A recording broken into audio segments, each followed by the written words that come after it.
جو 183 ڈیز کے سے کم جو ہے وہ پاکستان کے اندر رہا ہے تو اس کا جو ریپرزنٹیٹیو ہے اس کو سینڈ کر دیا جائے گا۔ دوسری بات یہ ہے کہ پوسٹ اور کوریئر کے ذریعے بھی ہم اسے پرووائڈ کر سکتے ہیں، جو بھی ایڈریس ہمارے پاس اویلیبل موجود ہے، اور الیکٹرانیکلی ای میل وغیرہ کے ذریعے بھی اسے سینڈ کیا جا سکتا ہے، تو تینوں طریقے کار موجود ہیں۔ اگر کوئی ایسوسیشن آف پرسن ڈیزالو ہو جاتی ہے تو نوٹس کس کو سرو ہوگا؟ اب پہلے مثال کے طور پر 10 لوگوں کی مل کر ایک ایسوسیشن بنی تھی، اب وہ ایسوسیشن جو ہے وہ ڈیزالو ہو چکی ہے، تو اب کس کو نوٹس سینڈ کر دیا جائے گا؟ نوٹس اس کے پاس جائے گا جو ڈیزالو ہونے سے پہلے ڈائریکٹر تھا، جو امیجیٹ ڈائریکٹر تھا ڈیزولوشن سے پہلے، اس کے پاس جو ہے وہ یہ نوٹس جائے گا۔ پھر وہ ڈائریکٹر تھا یا پرنسپل آفیسر تھا، کوئی بھی تھا، تو اس کے پاس یہ نوٹس جو ہے وہ جائے گا۔ اس کے بعد نادرا کو جو اسٹیبلش کیا گیا تھا تو کون سے آرڈیننس کے تحت؟ تو نادرا کا آرڈیننس ہے 2000۔ اس کے بعد امیگریشن آرڈیننس جو ایف آئی اے سے ریلیٹڈ ہے وہ 1979 اس کا ایئر ہے۔ اس کے بعد کوشچن ہے کہ کون سا سیکشن بائنڈ کرتا ہے نادرا ایف آئی اے یا کسی بھی گورنمنٹ ایجنسیز کو کہ وہ ایف بی آر کے ساتھ اپنا ڈیٹا بیس شیئر کرے؟ تو سیکشن 56 اے بی ہے، جس میں تمام ان اداروں کو کہا گیا ہے کہ جو بھی ریونیو یا انکم سے ریلیٹڈ ہیں تو وہ ڈائریکٹلی ایف بی آر کے ساتھ اپنا ڈیٹا بیس جو ہے وہ شیئر کریں گے، اور وہ ڈیٹا بیس پھر کانفیڈینشیل رکھا جائے گا۔ اس کے بعد فریڈم آف انفارمیشن آرڈیننس کون سا ایئر ہے؟ تو ایئر 2002 ہے فریڈم آف انفارمیشن آرڈیننس۔ اس کے بعد کوسچن 15 ہے کہ who can be the representative of a non resident person under section 58 A? Section 58 A کے تحت کوئی بھی شخص ریپرزنٹیٹیو ہو سکتا ہے جس کو نان ریزیڈنٹ پرسن نے اپنا جو ہے اپنے بہاف پر اسے اپلائی کیا ہوا ہے، یا اس کی بزنس میں کسی قسم کی کوئی کنیکشن ہے، یا وہ انکم کلیکٹ کرنے اور انکم ڈسپوز آف کرنے سے ریلیٹڈ ہے، تو تینوں صورتحال میں وہ جو ہے وہ ریپرزنٹیٹیو ہو سکتا ہے۔ تو جو گڈز اکوائر کی جائیں گی رجسٹریشن سے پہلے اسے ان پٹ ٹیکس میں الو کیا جائے گا، لیکن شرط یہ ہے کہ جو گڈز پرچیز کی گئی تھی وہ رجسٹرڈ پرسن سے تھی۔ دوسرا، گڈز جو پرچیز کی گئی تھی ان کی انوائسز موجود ہیں، سیکشن 23 میں تمام انوائسز کا ذکر کیا گیا ہے، اور گڈز جو پرچیز کی گئی ہیں وہ اپلیکیشن سبمٹ کرنے کی سے 30 دن پہلے، یعنی 30 دن within the period of 30 دن 30 ڈیز اس نے یہ کیا، اور اس کے بعد پھر اس نے اپلائی کیا ہے، اپلیکیشن فار رجسٹریشن دی ہے، تو اس کے بیچ میں جو پیریڈ ہے اس کی پرچیسنگ اور اس کی اپلیکیشن فار رجسٹریشن، ان دونوں کے بیچ میں 30 ڈیز سے زیادہ ٹائم نہیں ہونا چاہیے۔ کوسچن 17 ہے، کوسچن 17 کہتا ہے ہمارا کہ in case of imported goods the tax paid may be included in input tax.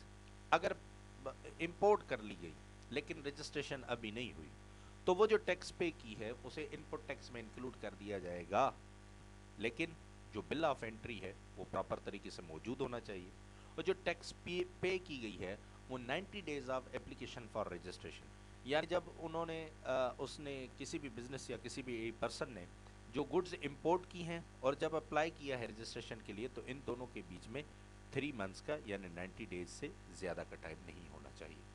اس کے بعد کوسچن 18 ہے کہ who can authorize the delivery of certain goods without payment of tax?